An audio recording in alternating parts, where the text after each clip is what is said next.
Mr. Johnson, on behalf of the Commonwealth, your first witness when you are ready. Boyle County Sheriff's Deputy Keith Addison. Deputy Addison, if you'll take the witness stand, please.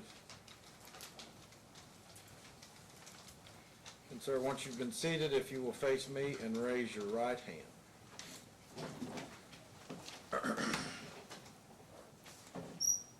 Sir, do you solemnly swear and or affirm the testimony you're about to give is the truth? Yes, sir. If you'll state your name and occupation, please. Keith Addison, Deputy Sheriff, Boyle County Sheriff's Office.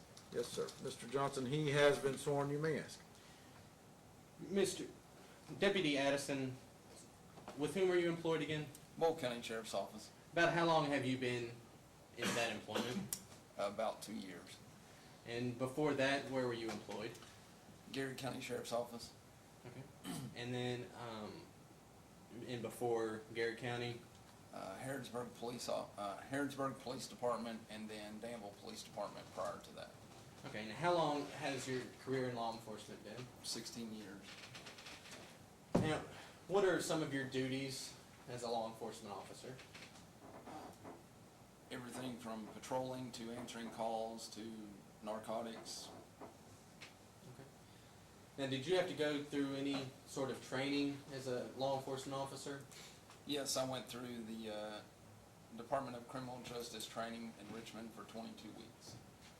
And as part of that training, well, can you just go into detail what that training entails? It entails patrol driving, handcuffing suspects, DUI detection, drug detection, how to handle a domestic situation,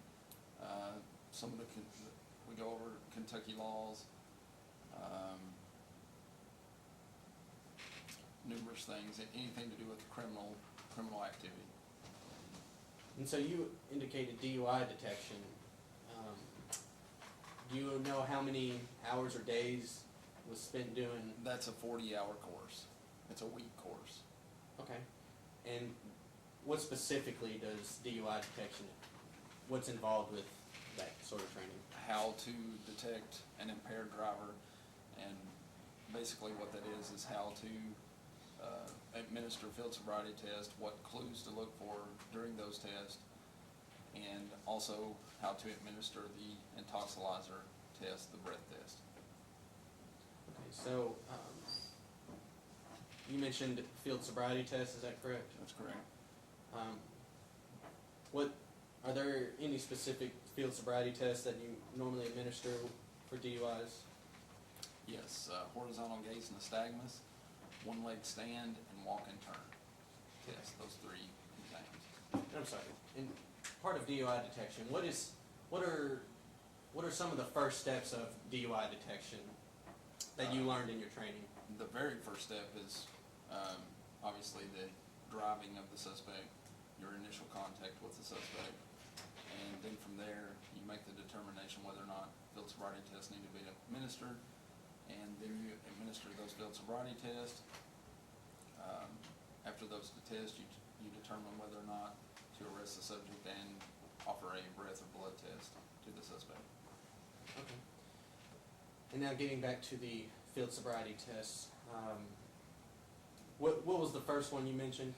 Horizontal gaze nystagmus test. Okay, and so what does that entail? It is a test of your eyes. It's an horizontal nystagmus is an involuntary jerking of the eyes. What causes that nystagmus? Alcohol can cause nystagmus. Okay. And so I'm sorry to interrupt. Continue. Based on my training, they teach us to look at the pupil size to make sure the pupils are potentially the same size. If they're not the same size, what is that indicative of? That could be a medical issue. Okay. And I'm sorry, continue. You check the pupil size. You check the equal tracking of both eyes to make sure that as you're moving your finger across that both eyes are going the same. Again, if they don't do that, they could potentially have a medical issue. You also look to observe for resting nystagmus, which is where if you're not doing anything, the eyes are involuntarily jerking before you start the test. That, again, could possibly be a medical issue. after you determine that, you continue with the test.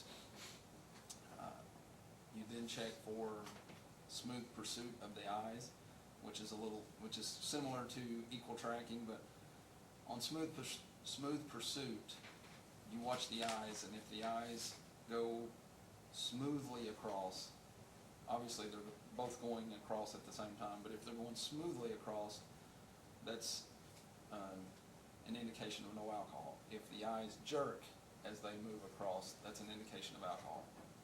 That's a clue. What we were taught is a clue for alcohol. After that point, you do maximum deviation, which is where you take the eye out as far as possible, where there's no white.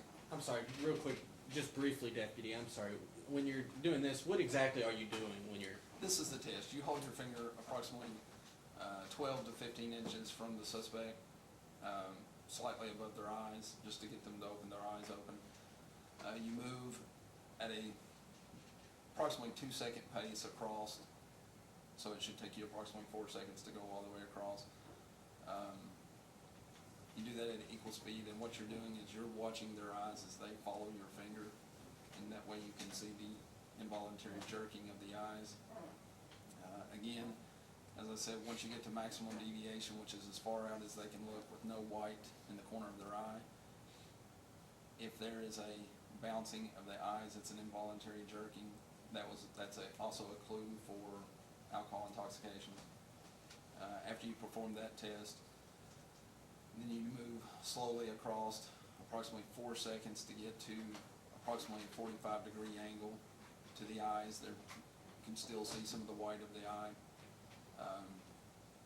If you get to that level prior to 45 and you see an involuntary jerking of the eye, that is also a clue for alcohol impairment.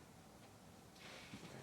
So, how many, you keep saying the word clue, approximately, how many clues are there when you're performing this test? There are 6 clues to the horizontal gaze nystagmus test. And for each eye. Lack of smooth pursuit, nystagmus at max deviation, and onset prior to 45 degrees for each eye. So it's a clue for each, 3 clues per eye. And how many clues in your training does it take to indicate that there's possible alcohol intoxication? Intoxication, Yes, sir. anywhere from 4 to 6. Okay. Now, how many stops have you performed for suspicion of a DUI? Hundreds. And how many of those resulted in arrests? Hundreds. I can't give you an exact number. So you have a vast experience of doing DUI arrest and detection. And I've been doing it for a while. now, were you on duty on January 7th, 2017? Yes, sir. Around maybe 10 o'clock that night? Yes. Okay. I think it was closer to 11, but yes. Okay. Were you, now, did you observe anything out of the ordinary around that time? Yes, I was traveling east. I was just patrol. I can't remember if I had left a call or had conducted another traffic stop. I'm not sure. But I was traveling east on 150 heading towards Stanford, not very far out of the city limits, and a white Mercedes, I was doing the speed limit 55 miles an hour, and a white Mercedes passenger car passed me in the fast lane and then abruptly moved over into my lane, what I would consider cutting me off. Came very close to the front of my vehicle. At that point, the vehicle continued on. I don't have a radar in my car, so I matched speeds with the vehicle in front of me. My speedometer read 65 miles an hour. I initiated a traffic stop. Mr. Woods was the operator of the vehicle. I did observe an odor of alcoholic beverages from the vehicle. I did ask Mr. Woods if he had had anything to drink, and I think he stated 3 to 4 beers that they had just left a Mexican restaurant.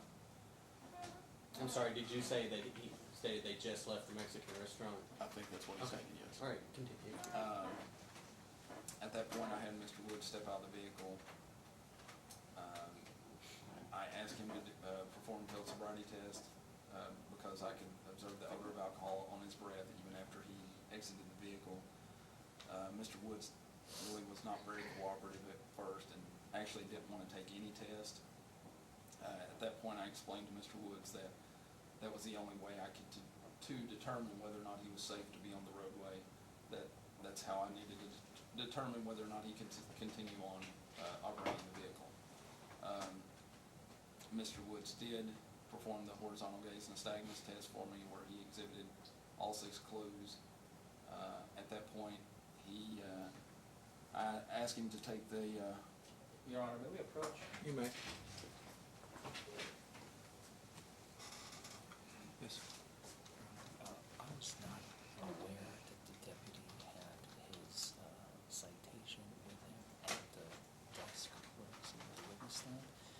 Your Honor, first of all, I would object because, first of all, the citation is only to be used if the officer cannot recall or is unable to have a full recollection of the facts of this case. Mr. Johnson has not indicated to me that the officer is going to be reading from the report, so I would object to any testimony that the officer has thus far introduced into evidence. I understand. Mr. Johnson, yes, sir. Judge, I was unaware that the deputy had his citation with him. I mean, I don't think it's proper to dismiss all the testimony of the officer at this time. If so, we can go back and. I understand. Mr. Forman, with all due respect, I don't think I'm going to grant your motion to strike all of the prior testimony. I will give Mr. Johnson the ability to lay any foundation. If it can't be proven, then I'll entertain a motion you may have at that point. At this juncture, Your Honor, I would request that the prosecution relinquish the officer of the citation. He may refer to it only if it's... I would suggest you do that and Yes, go from there. Yes, sir. Thank you, counsel. Thank you, Your Honor. Deputy, do you have your citation with you? I do. May I have the citation, please? Yes, sir. Thank you. All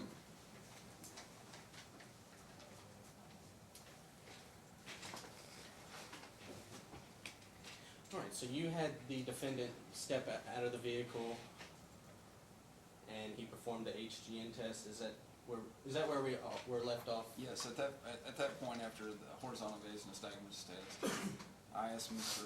Woods to perform the walk and turn test, and Mr. Woods stated that there was no need to perform those. Okay. Now, I've heard testimony that it may have been called today, but what was your indication from him making that statement? That basically, I felt as though he was like, "There's no need to take those. I'm going to fail them. Take me to jail." And at that point, Mr. Woods was arrested. Mr. Woods did not seem to be a threat. I transported him to the detention center, where I read implied consent to Mr. Woods and offered for him to contact an attorney, which he didn't want to do. I then read the rest of the implied consent and requested that he submit to a breath test, which he said he would not take. And you made a statement that you did not deem him a threat. Is that Correct. He was uncooperative, but he wasn't mean or agitated or anything to that nature. okay?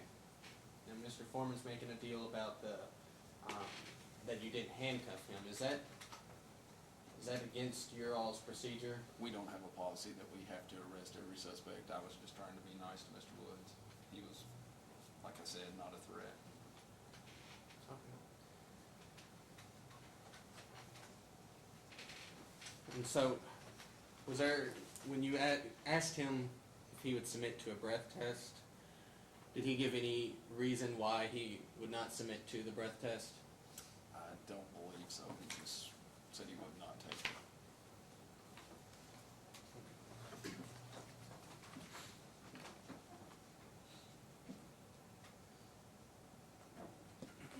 Okay, so I want to jump back to the horizontal gaze, the Staggers test. Now, when you performed it, I know you stated, so did you see the twitching, or on the first test, the smooth pursuit, what exactly did you see when you performed that? I saw a lack of smooth pursuit in both eyes. Meaning, just to clarify, what exactly? on specifically to Mr. Woods? Again, when you're passing your finger in front and they're following, the eyes are jerking as they follow your finger. And is that what you observed on Mr. Woods? Yes, sir. And then the next test being maximum deviation. Relating to Mr. Woods, what did you observe? Nystagmus at maximum deviation in both of Mr. Woods' eyes. And then the last test being the onset prior to 45. Yes, sir. What did you observe with respect to Mr. Woods? Nystagmus prior to 45 degrees in both eyes. Okay.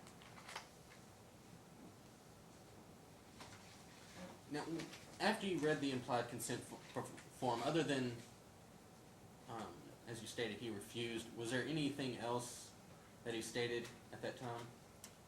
I don't remember him requesting anything at that point.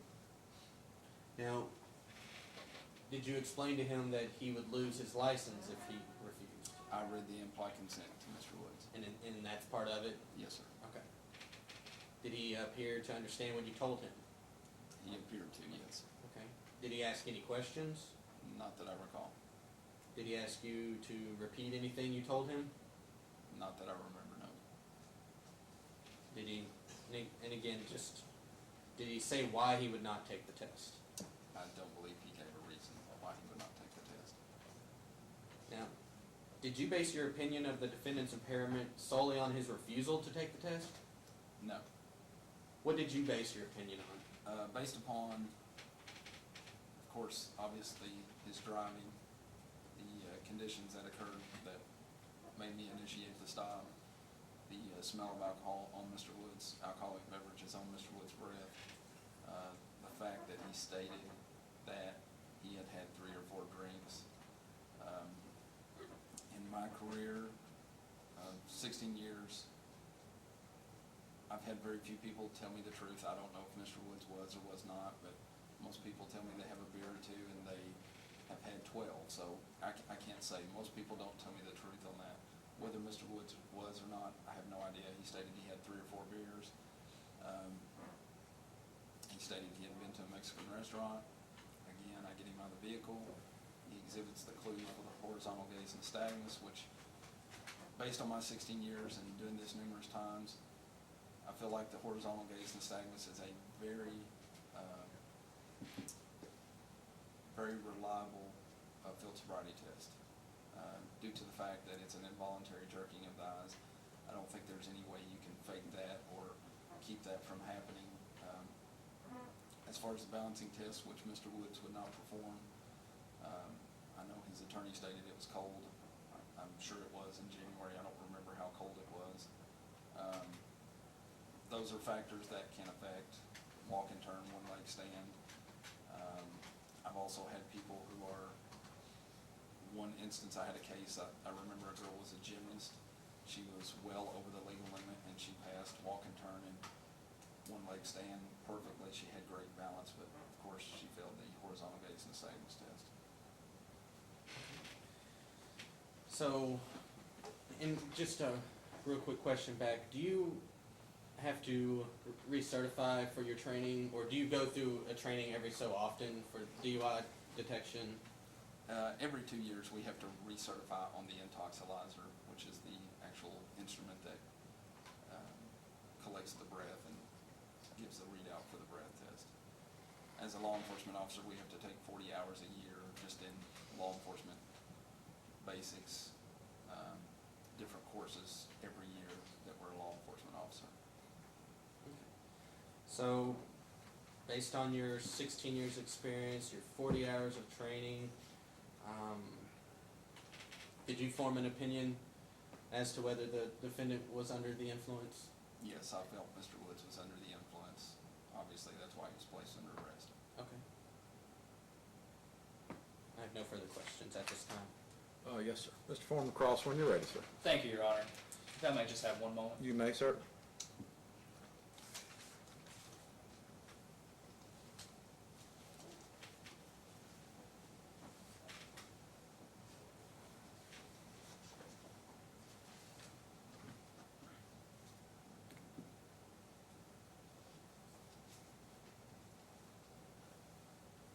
All right. Deputy Addison, how are you today? Good, you, sir? Doing all right. You have indicated that you've been doing this quite a while, 16 years, is that right? I feel like that's a substantial amount of time, yes. I would agree. That's a long time to be doing something like this. So you've been trained, you said recertified. You went to Richmond 16 years ago, I presume? Correct.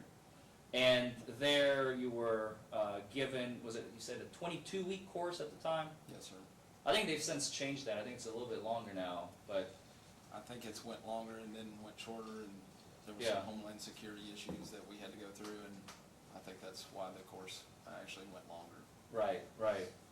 But when you took it, you completed the course, Yes, sir. suffice it to say, and you got your law enforcement certification, badge, gun, the whole belt.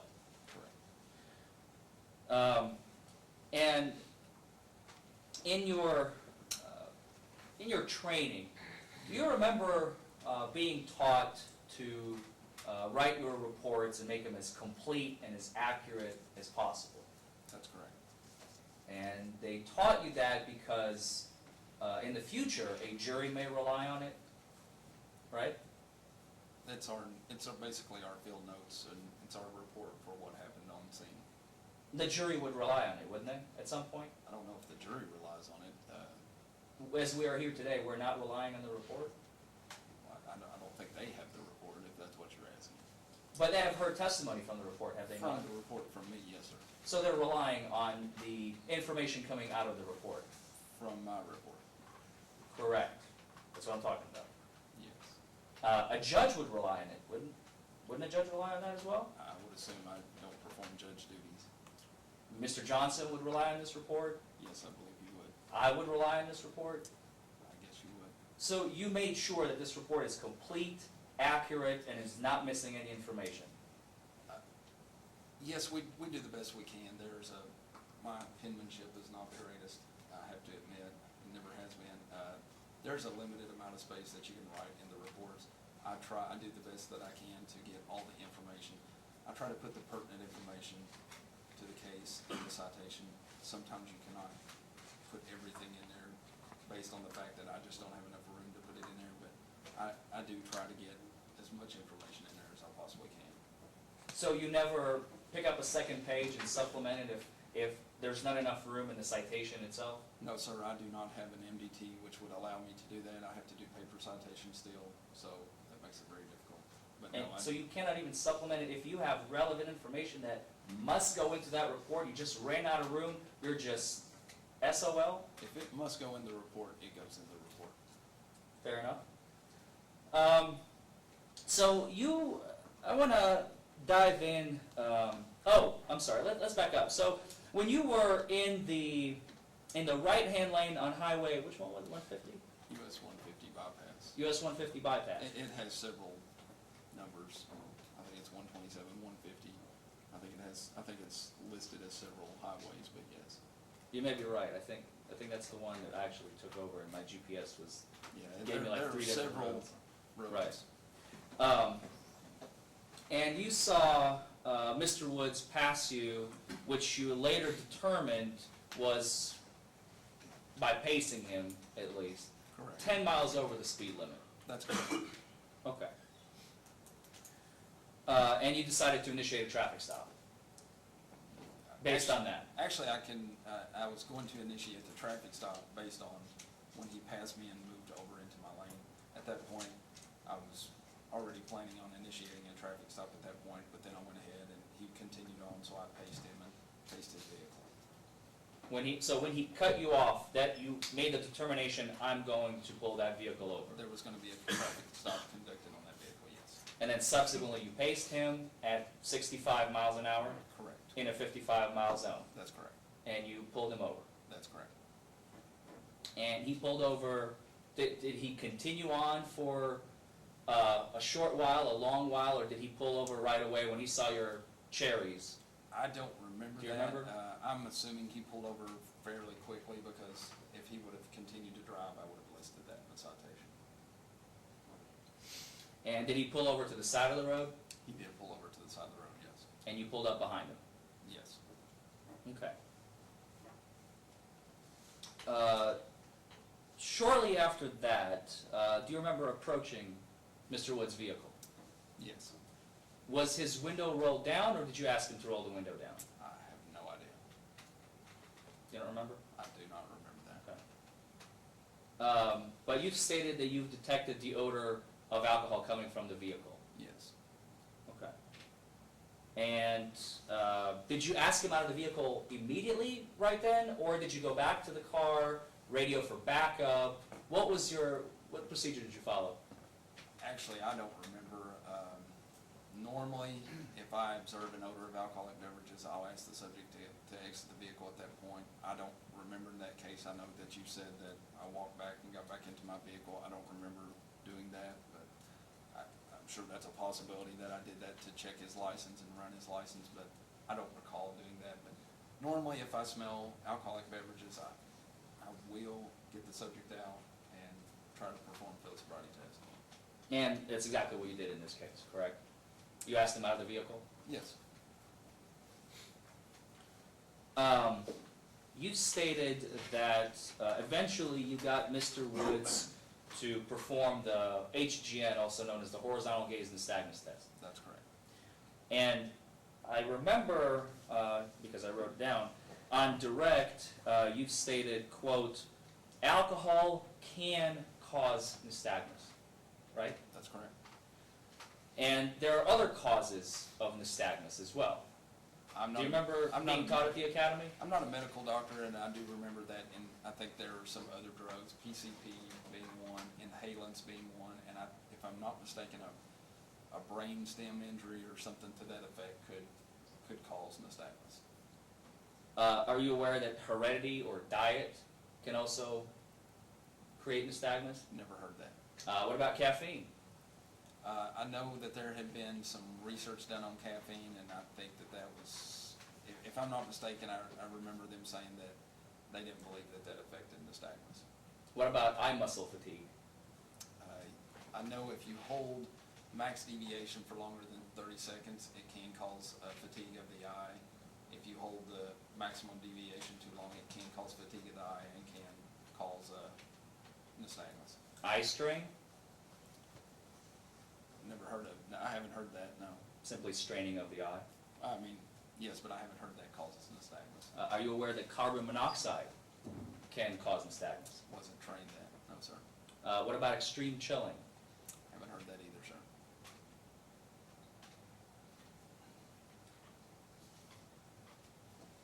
So, and you already stated you're not an ophthalmologist. Correct. You're not an eye doctor, I believe you said. You're not an optometrist. No, sir. You were simply trained pursuant to NHTSA, which is, it's the National Highway Traffic and Safety Administration. That's correct. Okay. You've also stated you don't recall how cold it was that night. It was January, and I remember it being cold, but I can't.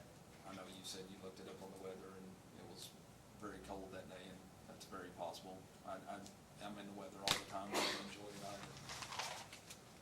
Were you dressed warmly? I usually don't wear a coat because it gets in my way, so I'm sure if it was, there have been occasions I have put it on a wreck scene because you're gonna be out there for hours. Usually I don't wear a coat. It's very uncomfortable for us also. Makes sense. It restricts your ability to reach if you need to for your own protection. Correct. Right. Let's go back to the when you asked Mr. Woods out of the vehicle. Okay. You've also been taught to look for other indicators of intoxication. Do you remember the pre-exit, the post-exit? Field sobriety is just one of them, but you'll using your common sense, I believe, we're not leaving the common sense at the door, as we've stated. Neither do you. You use your common sense to see, is the subject impaired by alcohol, something else, or if they're just having a medical issue, if there was like a post-accident, let's say, and you need to call EMT, not something that happened here, or EMS rather. But you look for, it's like a totality of circumstances kind of investigation. Would you agree? Yes. Okay. And looking over in your report, one of the indicators that are most common, for instance, are red bloodshot eyes. That's correct. And Mr. Woods did not have red bloodshot eyes in this He case. did have bloodshot glossy eyes, yes, sir.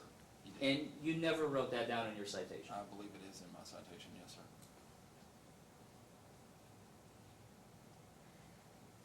It's, if I'm not mistaken, it's toward the bottom of the citation. Oh, you are correct, sir. I do apologize. Bloodshot, glassy eyes. And it was 10:54 at night, correct? That's correct. Okay. But he did not have a flushed face, did he? I don't recall him having a flush. Which is face. another indicator of an intoxication. Correct.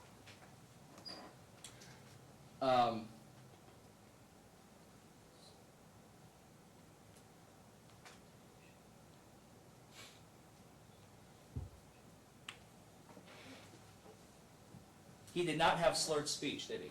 I don't recall him having slurred speech, no. So he spoke perfectly fine.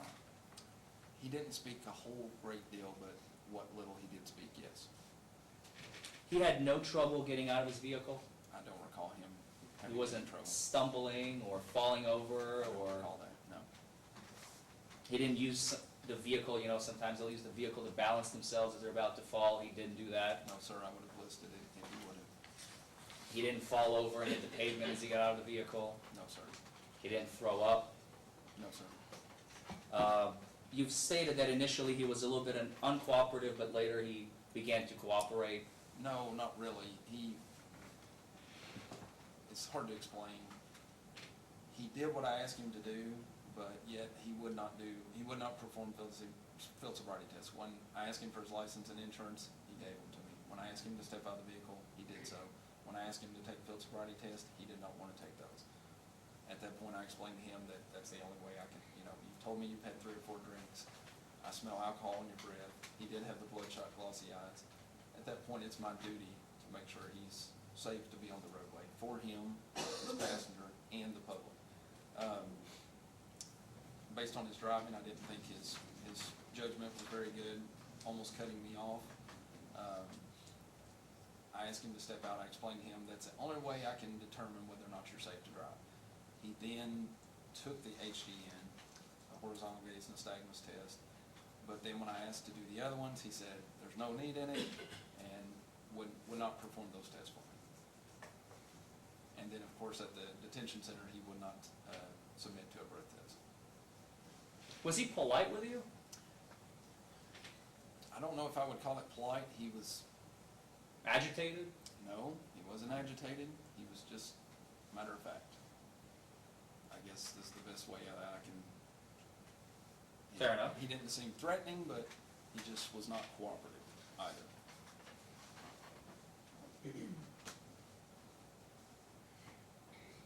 Do you remember, I know it's been a long time, as a matter of fact, I'm going to ask this question before I ask my next one. 16 years ago, you completed the 40 hours, which is standard in Richmond to this day to complete for the standardized field sobriety and DUI detection training. That's correct. Did you ever recertify at any point? Because you I can recomplete A-RIDE, which is the Advanced Roadside Impairment Driving Education. I or have had the advanced DUI course. I don't know when. It's been years ago that I have had the advanced DUI training course. I have completed parts of the 40-hour course again. Maybe the whole course, I'm not sure, on the field sobriety test. Do you remember when that was? I'm just trying to get a feel It's for been years. It's Okay. been several years. Do you remember during the course and the re-course, you were taught, because I've taken the course myself in Georgia with a DRE certified, he's got all the credentials, he's a DRE, what do you call it? Drug recognition. No, expert.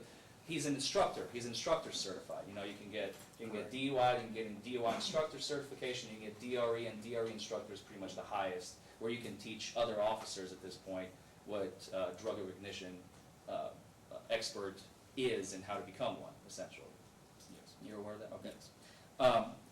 So in that course, one of the points, and that's why I was asking while I was gauging the timeline here, do you recall learning that alcohol actually does not have a smell? I don't recall that. I know I can observe an alcoholic beverage. I can't tell you what alcohol beverage it is, but I Right. can. I think most of us have smelled an alcoholic beverage before. Maybe, sometimes you can even tell by the smell maybe what it would be or would it not be. I don't know if I No? would make that determination. You wouldn't even be able to make that determination. Okay. Do you remember being taught that the smell actually comes from the flavoring, the aroma that is added to the drink? Do you remember that? No, I don't remember that. Okay.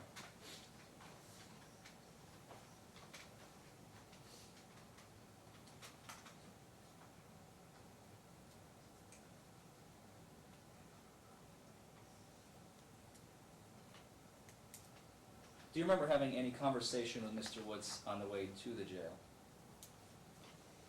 I usually talk to everyone. I don't recall him saying a whole lot, but I can't advise. There was no relevance to it, anything that we said that I remember, so that's why it wasn't listed in the report. Normally I'd chat with people on the way to jail just because that's what I did. But in this case, you don't remember. I don't remember. And That's if I fine. did, I couldn't tell you what we said. And you don't have any recording device, No, sir. audio, I've video? never been issued, our sheriff's department's small, and I've never been issued any body cams, or I think maybe a couple newer vehicles that we have some video, dash cam videos, but mine does not. At the jail, you did not perform or ask Mr. Woods to perform any field sobriety test? No, Correct. sir, that's not standardly what we do. We normally do it, we make our determination on the scene. And you've, I think I'm repeating Mr. Johnson here, you've stated in one of his questions, Mr. Woods never asked for you to repeat the implied consent Not that I recall. prior to asking him to submit to the breath test, which he refused. And then you've also stated that it appeared to you that he understood everything. He didn't ask me. As far as I remember, if he would have asked something, I would have listed it in the report, but obviously he didn't ask anything, so. Those are all the questions I have, Your Honor. Yes, sir. Mr. Johnson, I'll give you a moment, and any redirect, if any. Yes, sir.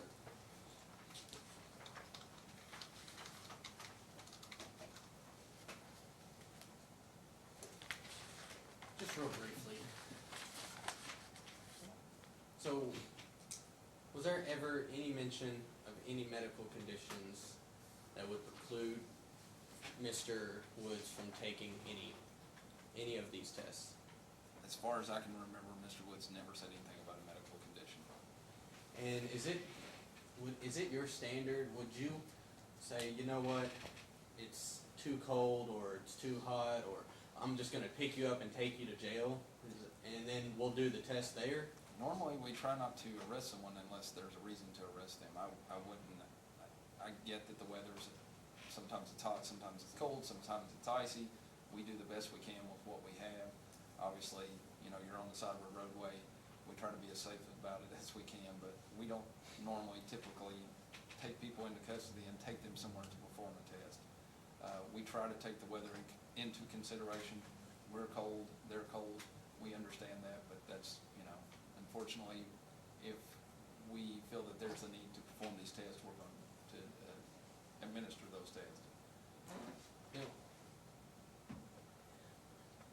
you stated that, well, you don't recall whether he had a flushed face, but could a flushed face also be due to the cold?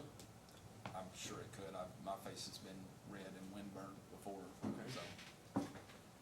Now, if Mr. Woods had submitted to the intoxilizer and blown well below the legal limit, what would you do at that point? His charge would have been amended, as far as I know, to a reckless driving. Okay. I have no further questions. Sir. Just one, Your Honor, if Sir. I may. I apologize. You may, take your time, you're fine. During your interaction with Mr. Woods after you placed him in the cruiser, do you recall at any point Mr. Woods asking you to take him to the hospital for a blood test? I do not recall. You don't recall? That's all I have, Judge. Mr. Johnson, any redirect? No, sir. Deputy, you may step down, sir. Thank you. Mr. Johnson, I'll give him a moment. Mr. Johnson, on behalf of the Commonwealth, any other witnesses at this point? Not at this time, no, sir. Any further proof? No, sir, not at this time. Case for Commonwealth. Mr. Forman, any motions, or are you ready to call your witness, sir? If we may approach, Your Honor. You may, sir. Yes, sir, Mr. Forman. Your Honor, at this time, the defense would like to move for a directed verdict. I believe that there's been insufficient evidence submitted by the Commonwealth in order to prove beyond a reasonable doubt that the case, that my client has operated illegally in Woods. I would ask that the case be taken away from the jury's hands and submitted to the court for a directed verdict for the defense because, as the defense has stated, there's insufficient reason for them to make a determination at this time. And I understand your basis completely. Mr. Johnson responds. Judge, I believe there's significant reason for the jury to handle this case. We have testimony from the officer that he incurred bloodshot